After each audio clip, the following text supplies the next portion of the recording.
સફાઈ કર્મચારીની પ્રામાણિકતાનું વધુ એક ઉત્તમ ઉદાહરણ જોવા મળ્યું છે, જેમાં door to door garbage collection કરતી ટીમને 50 ગ્રામ સોનાના ઘરેણા ભરેલું બોક્સ મળી આવ્યું હતું, જેના માટે તેમણે આજુબાજુ તપાસ પણ કરી હતી, પરંતુ કોઈ માલિક ન મળતા તેમણે પ્રામાણિકતાપૂર્વક મહાનગરપાલિકાના અધિકારીની સાથે રાખી બોક્સની પોલીસ સ્ટેશનમાં જમા કરાવ્યું છે।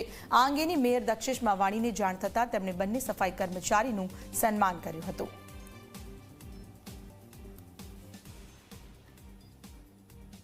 બે સ્વચ્છતાકર્મી ગણેશ કુમાર મુરલીધર અને શીલાબેન સંજયભાઈ વાનખેડે પોતાની કામગીરી જ્યારે કરતા હતા ત્યારે તેને કચરામાંથી 50 ગ્રામ સોનું મળી આવ્યું છે।